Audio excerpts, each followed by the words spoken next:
ನಮಸ್ಕಾರ ವೀಕ್ಷಕರೇ, ಗೃಹಲಕ್ಷ್ಮಿ ಯೋಜನೆಯ 15 ಮತ್ತು 16ನೇ ಕಂತಿನಲ್ಲಿ 3 ಭರ್ಜರಿ ಗುಡ್ ನ್ಯೂಸ್ ಗಳು ಬಂದಿರುವಂತದ್ದು. ಸೊ ಯಾವ ಗುಡ್ ನ್ಯೂಸ್ ಗಳು ಬಂದಿದ್ದಾವೆ? ಸೊ ಸದ್ಯಕ್ಕೆ ಲೇಟೆಸ್ಟ್ ಆಗಿ ಮಹಿಳಾ ಮತ್ತು ಮಕ್ಕಳ ಅಭಿವೃದ್ಧಿ ಇಲಾಖೆಯಿಂದ ಏನು ಅಪ್ಡೇಟ್ ಬಂದಿದೆ, ಸಚಿವೆ ಲಕ್ಷ್ಮಿ ಹೆಬ್ಬಾಳ್ಕರ್ ಮೇಡಮ್ ಅವರು ಏನು ಅಪ್ಡೇಟ್ ಕೊಟ್ಟಿದ್ದಾರೆ. ಒಂದು GST ಬಗ್ಗೆ ಗುಡ್ ನ್ಯೂಸ್ ಬಂದಿರುವಂತದ್ದು. ಇನ್ನು 15 ಮತ್ತು 16ನೇ ಕಂತಿನಲ್ಲಿ ಕೂಡ ಭರ್ಜರಿ ಗುಡ್ ನ್ಯೂಸ್ ಗಳು ಎರಡು ಬಂದಿರುವಂತದ್ದು. ಸೊ ಹಾಗಾದ್ರೆ ಒಟ್ಟಾರೆ ಮಹಿಳೆಯರಿಗೆ ಕಾಯ್ದು ಕುಂತಿರುವವರಿಗೆ ಭರ್ಜರಿ ಗುಡ್ ನ್ಯೂಸ್ ಅಂತಾನೆ ಹೇಳ್ಬೋದು. ಸೊ ಪ್ರತಿಯೊಬ್ಬರಿಗೂ ಕೂಡ ಈ ಒಂದು ಅಪ್ಡೇಟ್ ತಿಳ್ಕೊಳ್ಳೇಬೇಕು. ಸೊ ವಿಡಿಯೋನ ಕೊನೆವರೆಗೂ ವಾಚ್ ಮಾಡಿದ್ರೆ ಸಂಪೂರ್ಣವಾಗಿ ವಿಡಿಯೋ ಕ್ಲಿಯರ್ ಆಗಿ ಅರ್ಥ ಆಗತ್ತೆ. ಚಾನಲ್ಗೆ ಸಬ್ಸ್ಕ್ರೈಬ್ ಮಾಡಿಲ್ಲ ಅಂದ್ರೆ ದಯವಿಟ್ಟು ಬೇಗನೆ ಸಬ್ಸ್ಕ್ರೈಬ್ ಮಾಡ್ಕೊಳ್ಳಿ. ವಿಡಿಯೋಕ್ಕೊಂದೇ ಒಂದು ಲೈಕ್ ಕೊಟ್ಬಿಟ್ಟೆ ವಿಡಿಯೋನ ನೋಡ್ಲಿಕ್ಕೆ ಸ್ಟಾರ್ಟ್ ಮಾಡಿ. ಲೈಕ್ ಕೊಟ್ರೆ ನಮಗೆ ಮೋಟಿವೇಶನ್ ಸಿಕ್ಕಂಗಾಗುತ್ತೆ. ಇದೇ ರೀತಿಯಾದಂತ ಅಪ್ಡೇಟ್ಗಳು ಸಿಗ್ತಾ ಇರುತ್ತೆ. ನೋಟಿಫಿಕೇಶನ್ ಆಲ್ ಅಂತ ಸೆಟ್ ಮಾಡ್ಕೊಂಡ್ರೆ ಪ್ರತಿಯೊಂದು ವಿಡಿಯೋಗಳು ನೋಟಿಫಿಕೇಶನ್ ಮುಖಾಂತರ ಬಂದು ತಲುಪತ್ತೆ. ಈಗ ನೋಡಿ, ಗೃಹಲಕ್ಷ್ಮಿ ಯೋಜನೆಯಲ್ಲಿ ಸಾಕಷ್ಟು ಬದಲಾವಣೆಗಳ ಆದ ತಕ್ಷಣ ಈಗ ನಿಮಗೆ ಕ್ಲಿಯರ್ ಆಗಿ ಹಣ ಜಮಾ ಆಗ್ತಾ ಇರುವಂತದ್ದು. ಸೊ ಆ ಕಡೆ ಆಹಾರ ಇಲಾಖೆ ಅಂತೂ ರದ್ದು ಮಾಡೋದು ಸ್ಟಾರ್ಟ್ ಇದೆ, ಇನ್ನೂ ಕೂಡ ರದ್ದು ಮಾಡ್ತಾ ಇದಾರೆ. ಈ ಕಡೆ ಗೃಹಲಕ್ಷ್ಮಿ ಯೋಜನೆಯಲ್ಲಿ ಹಣನೂ ಕೂಡ ಬರ್ತಾ ಇದೆ, ಅನ್ನಭಾಗ್ಯ ಯೋಜನೆಯಲ್ಲಿ ಕೂಡ ಹಣ ಬರ್ತಾ ಇದೆ. ಯಾರಿಗೆ ಅಂದ್ರೆ ಎಲಿಜಿಬಲ್ ಇದ್ದವರಿಗೆ ಮಾತ್ರ. ಸೊ ಯಾರು ಎಲಿಜಿಬಲ್ ಇಲ್ಲ ಅದಕ್ಕಾಗಲೇ ಸೊಲ್ಯೂಷನ್ ಅನ್ನ ಸಾಕಷ್ಟು ವಿಡಿಯೋಗಳಲ್ಲಿ ನಾನು ಕೊಟ್ಟಿದ್ದೀನಿ. ಸೊ ಹಿಂದಿನ ವಿಡಿಯೋಸ್ ಗಳನ್ನ ನೀವು ಚೆಕ್ ಮಾಡಿದ್ರೆ ಪ್ರತಿಯೊಂದರಲ್ಲಿ ನಿಮಗೆ ಸೊಲ್ಯೂಷನ್ ಕಂಡು ಬರುತ್ತೆ. ಯಾಕಂದ್ರೆ ಈಗಾಗಲೇ ಬಹಳಷ್ಟು ಜನರು ಒಂದು ವಿಡಿಯೋನ ನೋಡ್ತಿರ್ತಾರೆ, ಇನ್ನೊಂದು ವಿಡಿಯೋನ ನೋಡಿರೋದಿಲ್ಲ. ಹೀಗಾಗಿ ನಾನು ಒಂದು 3-4 ವಿಡಿಯೋಗಳಲ್ಲಾದ್ರೂ ನಿಮ್ಗೆ ಸೊಲ್ಯೂಷನ್ ಅನ್ನ ಕೊಟ್ಟಿದ್ದೀನಿ. ಸೊ ನೀವು ಅದರ ಮುಖಾಂತರ ಆ ಒಂದು ಸ್ಟೆಪ್ ಗಳನ್ನ ಮುಂದೆ ಮಾಡ್ಕೊಳ್ಳೋ ಮುಖಾಂತರ ನೀವು ಸೊಲ್ಯೂಷನ್ ಅನ್ನ ಪಡ್ಕೊಳ್ಳೋದು, ನೀವು ಹಣವನ್ನ ಮುಂದೆ ಪಡ್ಕೊಳ್ತಾ ಹೋಗ್ಬೋದು. ಟೋಟಲಿ ನಿಮ್ಮ ರೇಷನ್ ಕಾರ್ಡ್ ಅನ್ನ ಉಳಿಸ್ಕೊಳ್ಬಹುದು. ಓಕೆನಾ? ಸೊ ನಿಮ್ಗೆ ಆ ರೀತಿ ರೇಷನ್ ಕಾರ್ಡ್ ಗಳು ಉಳಿಬೇಕಂದ್ರೆ ಹಿಂದಿನ ವಿಡಿಯೋಗಳನ್ನ ಚೆಕ್ ಮಾಡ್ಕೊಳ್ಳಿ. ಈಗ ಈ ಒಂದು ಗೃಹಲಕ್ಷ್ಮಿ ಯೋಜನೆಯಲ್ಲಿ ಒಂದು ಭರ್ಜರಿ ಗುಡ್ ನ್ಯೂಸ್ ಗಳು ಬಂದಿರುವಂತದ್ದು. ಯಾವ ಭರ್ಜರಿ ಗುಡ್ ನ್ಯೂಸ್ ಗಳು ಅನ್ನೋದಾದ್ರೆ, ಈಗ ನೋಡಿ, GST ಪೇಯರ್ ಅಂತ ಹೇಳ್ತಾ ಇದ್ದೆ ನಾನು. ಈ ಒಂದು GST ಪೇಯರ್ ಬೇರೆ, ಇನ್ಕಮ್ ಟ್ಯಾಕ್ಸ್ ಪೇಯರ್ ಬೇರೆ ಆಗಿರ್ತಾರೆ. ಇದರಲ್ಲಿ ಇನ್ಕಮ್ ಟ್ಯಾಕ್ಸ್ ಪೇಯರ್ ಅಂತೂ ನಿಮಗೆ ಯಾವುದೇ ರೀತಿಯಾದಂತಹ ವಾಪಸ್ಸಾಗಿ ತೆಗೆದುಕೊಳ್ಳುವುದಿಲ್ಲ. ನಿಮಗೆ ಗೃಹಲಕ್ಷ್ಮಿ ಯೋಜನೆ ಹಣ ಬರೋದಿಲ್ಲ. ನಿಮಗೆ ಅನ್ನಭಾಗ್ಯ ಟೋಟಲಿ ನಿಮ್ಮ ರೇಷನ್ ಕಾರ್ಡ್ ರದ್ದಾಗುವಂತಹ ಚಾನ್ಸಸ್ ಹೆಚ್ಚಾಗಿರುವಂತದ್ದು. ಸೊ ಹಾಗಾದ್ರೆ ಈ ಕಡೆ GST ಪೇಯರ್ ದವರಿಗೆ ಸಣ್ಣ ಪುಟ್ಟ ಅಂಗಡಿಗಳನ್ನ ಇಟ್ಕೊಂಡು GST ಟ್ಯಾಕ್ಸ್ ಪೇ ಮಾಡ್ತಾ ಇರ್ತೀರಿ. ಸೊ ದೊಡ್ಡ ಅಂಗಡಿ ಇಟ್ಟವ್ರಿಗೂ ಬೇರೆ, ಅದೇನವ್ರಿಗೂ ಕೂಡ ಇನ್ನೇನ್ ಸಿಗೋದಿಲ್ಲ. ಆದ್ರೆ ಸಣ್ಣ ಪುಟ್ಟ ಅಂಗಡಿಗಳನ್ನ ಇಟ್ಕೊಂಡು ವ್ಯಾಪಾರಗಳನ್ನ ಮಾಡ್ಕೊಂಡು ಸೊ ನಿಮ್ಮ GST ಪೇಯರ್ ಅದ್ರ ಮೇಲೆ ಟ್ಯಾಕ್ಸ್ ಕಟ್ತಾ ಇರ್ತೀರಿ. ಸೊ ಅಂತವ್ರದ್ದು ಕೂಡ ಈಗಾಗಲೇ ಒಂದು ಗೃಹಲಕ್ಷ್ಮಿ ಯೋಜನೆ ಹಣ ಜಮಾ ಆಗ್ತಾ ಇಲ್ಲ, ಅನ್ನಭಾಗ್ಯನೂ ಕೂಡ ಜಮಾ ಆಗ್ತಾ ಇಲ್ಲ. ಸೊ ಈ ಒಂದು ಕಾರಣಕ್ಕಾಗಿ ನಿಮಗೆ GST ಪೇ ಮಾಡೋರು ಅಂತ ಹೇಳ್ಬಿಟ್ಟು ನಿಮಗೆ ಹಣ ಜಮಾ ಆಗ್ತಾ ಇರ್ಲಿಲ್ಲ. ಸೊ ಹಾಗಾದ್ರೆ ನೀವು ಸಣ್ಣ ಪುಟ್ಟ ಕಿರಾಣಿ ಶಾಪ್ ಆಗಿರ್ಲಿ, ಸಣ್ಣ ಪುಟ್ಟ ಯಾವುದೇ ಒಂದು ಬಿಸಿನೆಸ್ ಮಾಡ್ಕೊಂಡಿರ್ಲಿ, ನಿಮಗೆ ಹಣ ಬರ್ತಾ ಇರಲ್ಲ ಅಂದ್ರೆ ಇನ್ಮೇಲಿಂದ ನಿಮಗೆ ಹಣ ಬರುವಂತಹ ಚಾನ್ಸಸ್ ಇದೆ. ಸುಮಾರು 1 ಲಕ್ಷಕ್ಕಿಂತ ಅಥವಾ 1.5 ಲಕ್ಷ, 1,50,000 ಸಮೀಪ ಒಂದು GST ಪೇಯರ್ ಮಾಡೋರು ಇದಾರಂತೆ. ಸೊ ಅವರನ್ನ ವಾಪಸ್ ಆಗಿ ತೆಗೆದುಕೊಳ್ಳುವಂತದ್ದು. ಅಂದ್ರೆ ಕಡಿಮೆ GST ಪೇಯರ್ ಮಾಡೋರು, ಸಣ್ಣ ಪುಟ್ಟ ಅಂಗಡಿ ಮಾಡ್ಕೊಂಡಿರೋರು, ಸಣ್ಣ ಪುಟ್ಟ ವ್ಯಾಪಾರ ಮಾಡ್ಕೊಂಡಿರೋರಿಗೆ ವಾಪಸ್ ಆಗಿ ಗೃಹಲಕ್ಷ್ಮಿ ಯೋಜನೆಗೆ ತೆಗೆದುಕೊಳ್ಳುವಂತಹ ಚಾನ್ಸಸ್ ಕಂಡು ಬರ್ತಾ ಇದೆ. ಇನ್ನು ಫೈನಲ್ ಡಿಸಿಷನ್ ವೇಟ್ ಮಾಡ್ತಾ ಇದಾರಂತೆ.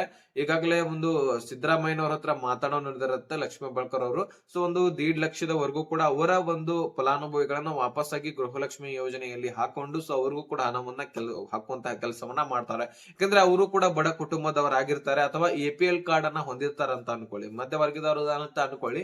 ಆದ್ರೆ APL ಇದ್ರೆ ಅವ್ರಿಗೆ ಸಿಗಬೇಕಾಗಿದೆ. ಅವ್ರು ಶ್ರೀಮಂತರೇನಲ್ಲ, ಮಧ್ಯವರ್ಗಿಗಳಲ್ವಾ.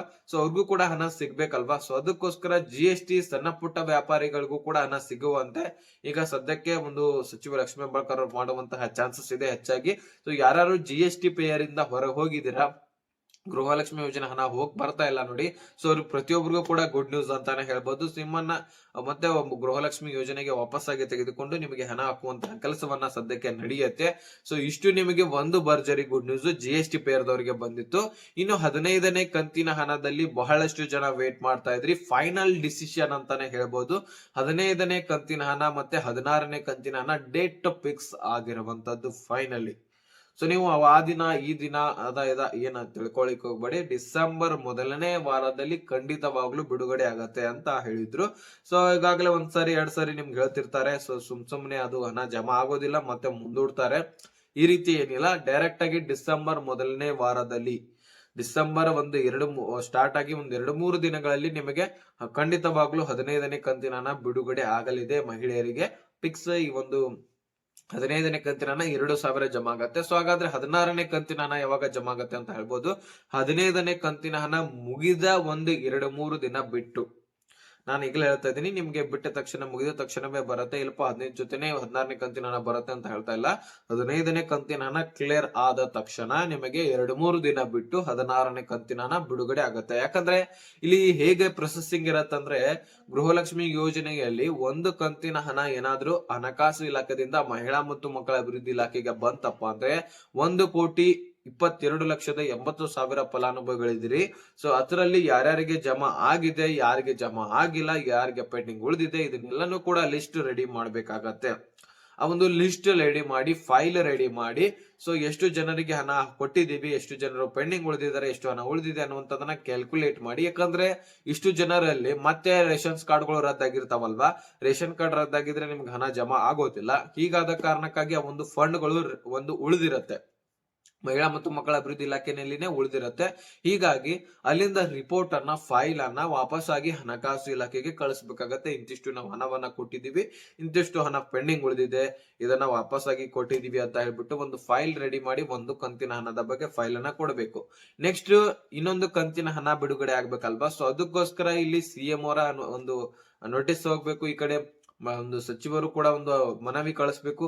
ನೆಕ್ಸ್ಟ್ ಹಣಕಾಸು ಇಲಾಖೆಯಿಂದ ಒಂದು ಹಣ ರಿಲೀಸ್ ಆಗತ್ತೆ.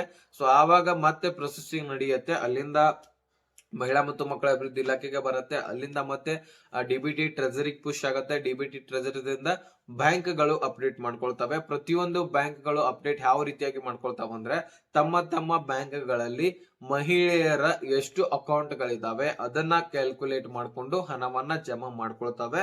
ಸೊ ನಂತರ ಆ ಒಂದು ಮಹಿಳೆಯರಿಗೆ ಹಣ ಜಮಾ ಮಾಡುವಂತಹ ಕೆಲಸವನ್ನ ಬ್ಯಾಂಕ್ ಗಳು ಮಾಡ್ತವೆ. ಸೊ ಈ ರೀತಿ ಸೈಕಲ್ ತರ ಪ್ರತಿ ತಿಂಗಳು ಕೂಡ ಪ್ರೊಸೆಸಿಂಗ್ ಇರುತ್ತೆ. ಒಂದೊಂದು ತಿಂಗಳಲ್ಲಿ ನಿಮಗೆ 2 ಕಂತುಗಳು ಕೂಡ ಬರ್ತಾ ಇದ್ದೇವೆ. ಅದೇ ರೀತಿಯಾಗಿ ನಿಮಗೆ 16ನೇ ಮತ್ತು 15ನೇ ಕಂತಿನ ಹಣ ಕೂಡ ಮುಂದಿನ ತಿಂಗಳಲ್ಲಿ 2 ಕಂತುಗಳು ಬರುವಂತಹ ಚಾನ್ಸಸ್ ಹೆಚ್ಚಾಗಿರುವಂತದ್ದು. ಸುಮಾರು 4,000 ಹಣ ಆದ್ರೂ ಜಮಾ ಆಗಲಿದೆ. ಈಗ 15ನೇ ಕಂತಿನ ಹಣ 15ನೇ ತಾರೀಕಿನವರೆಗಾಗಿ ಬಿಡುಗಡೆ ಆಗಿದೆ ಅಂತ ಅನ್ಕೊಳ್ಳಿ. ಎಕ್ಸಾಂಪಲ್ ಡಿಸೆಂಬರ್ 15ನೇ ತಾರೀಕಿನವರೆಗೆ. ನೆಕ್ಸ್ಟ್ 15ನೇ ತಾರೀಕು ನಂತರ 2-3 ದಿನ ಬಿಟ್ಕೊಂಡು ಮತ್ತೆ ಈ ಒಂದು 16ನೇ ಕಂತಿನ ಹಣ ನಿಮ್ಮ ಖಾತೆಗೆ ಬರ್ಲಿಕ್ಕೆ ಪ್ರಾರಂಭವಾಗತ್ತೆ. ಸೊ ಈ ರೀತಿ ನಿಮಗೆ ಹಣ ಜಮಾ ಮಾಡುವಂತಹ ಕೆಲಸ ಇಲ್ಲಿ ಗೃಹಲಕ್ಷ್ಮಿ ಯೋಜನೆಯಲ್ಲಿ ನಡೀತಾ ಇರುತ್ತೆ.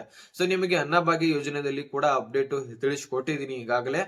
ಬಹಳಷ್ಟು ಜನ ಕೇಳ್ತಾ ಇದ್ರಿ ಅನ್ನಭಾಗ್ಯ ಹಣ ಜಮಾ ಆಗ್ತಾ ಇಲ್ಲ ಅಂತ. ಸೊ ನಿನ್ನೆ ಬಹಳಷ್ಟು ಜನ ಕಮೆಂಟ್ ಗಳು ಕೂಡ ಬಂದಿದಾವೆ ಜಮಾ ಆಗಿದೆ ಅಂತ. ಸೊ ಇಷ್ಟು ದಿವಸ ಬಂದಿಲ್ಲ ಅಂತ ಬರ್ತಾ ಇದ್ವಿ, ಈಗ ನಿನ್ನೆನೆ ಹಿಡ್ಕೊಂಡು ಜಮಾ ಆಗ್ಲಿಕ್ಕೆ ಪ್ರಾರಂಭವಾಗಿದೆ. ಯಾವ್ದು ಅಂದ್ರೆ ಸೆಪ್ಟೆಂಬರ್ ಅಕ್ಟೋಬರ್ ತಿಂಗಳ ಹಣ ಜಮಾ ಆಗ್ತಾ ಇದೆ. ಸೊ ಯಾರು ಕೂಡ ವರಿ ಮಾಡ್ಕೊಳ್ಬೇಡಿ, ನಿಮಗೆ 100% ಹಣ ಜಮಾ ಆಗತ್ತೆ. ಇನ್ನು ನಾನು ಒಂದು ವಿಷಯ ಹೇಳೋದಾದ್ರೆ, ಯಾರಿಗೆ 13, 14 ಮತ್ತೆ ಹಿಂದಿನ 12 ಕಂತಿನ ಹಣ ಬಂದಿಲ್ಲ ನೋಡಿ, ಆಲ್ಮೋಸ್ಟ್ ನಿಮಗೆ ಗೃಹಲಕ್ಷ್ಮಿ ಯೋಜನೆಯಿಂದ ತೆಗೆದಾಕಿದ್ದಾಗಲೇ ಮಾತ್ರ ನಿಮಗೆ ಮುಂದಿನ ಕಂತುಗಳು ಬಂದಿಲ್ಲ ಅಂತ ಅರ್ಥ ಆಗುತ್ತೆ. ಸೊ ಅದಕ್ಕೋಸ್ಕರ ಹಿಂದಿನ ವಿಡಿಯೋಸ್ ಗಳನ್ನ ಒಂದ್ ಸ್ವಲ್ಪ ಕನ್ನಡಿಸಿ, ನಿಮಗೆ ಗೊತ್ತಾಗುತ್ತೆ, ಸೊಲ್ಯೂಷನ್ 100% ಸಿಗುತ್ತೆ. ಸೊ ಮೊದಲು ನೀವು ಏನ್ ತಪ್ಪು ಮಾಡಿದ್ರೆ ಅನ್ನುವಂಥದ್ದನ್ನ ಚೆಕ್ ಮಾಡ್ಕೊಳ್ಬೇಕು, ನಂತರ ಅದಕ್ಕೆ ಸೊಲ್ಯೂಷನ್ ಅಲ್ಲೇ ಕೊಟ್ಟಿರ್ತೀನಿ, ಅದನ್ನ ನೀವು ಸರಿಪಡಿಸ್ಕೊಂಡ್ರೆ ನಿಮಗೆ ಖಂಡಿತವಾಗ್ಲೂ ಹಣ ಜಮಾ ಆಗತ್ತೆ. ಒಂದು ವೇಳೆ ನೀವು ಎಲಿಜಿಬಲ್ ಇಲ್ಲ ಆದ್ರೂ ಸಹಿತ ಟ್ರೈ ಮಾಡ್ತಾ ಇದ್ರೆ, ಎಲಿಜಿಬಲ್ ಇಲ್ಲ ಅಂದ್ರೆ ತಲೆನೇ ಕೆಡ್ಸ್ಕೊಳ್ಬೇಡಿ, ನೀವು ಯಾವುದೇ ರೀತಿಯಾದಂತಹ ಹಣ ನಿಮಗೆ ಜಮಾ ಆಗೋದಿಲ್ಲ. ಆಹಾರ ಇಲಾಖೆ ಬಹಳಷ್ಟು ಸ್ಟ್ರಿಕ್ಟ್ ಆಗಿ ರೇಷನ್ಸ್ ಕಾರ್ಡ್ ಗಳನ್ನ ರದ್ದು ಮಾಡ್ತಾ ಇದೆ. ಇಷ್ಟು ಅಪ್ಡೇಟ್ಸ್ ಗಳು ನಾನು ನಿಮ್ಗೆ ತಿಳಿಸ್ಕೊಡ್ಬೇಕಾಗಿತ್ತು, ಕ್ಲಿಯರಿಟಿಯನ್ನ ಕೊಟ್ಟಿದ್ದೀನಿ. ಎಲ್ಲನೂ ಕೂಡ ಕ್ಲಿಯರ್ ಆಗಿ ಅರ್ಥ ಆಗಿದ್ರೆ ಲೈಕ್ ಮಾಡಿ, ನಿಮ್ಮ ಸ್ನೇಹಿತರಿಗೆ ಶೇರ್ ಮಾಡಿ, ಸಬ್ಸ್ಕ್ರೈಬ್ ಮಾಡಿ ಅಂತ ಹೇಳ್ತಾ ಮತ್ತೆ ಮುಂದಿನ ಮಾಹಿತಿ ಸಿಗೋಣ. ಅಲ್ಲಿ ತನಕ bye bye, take care friends.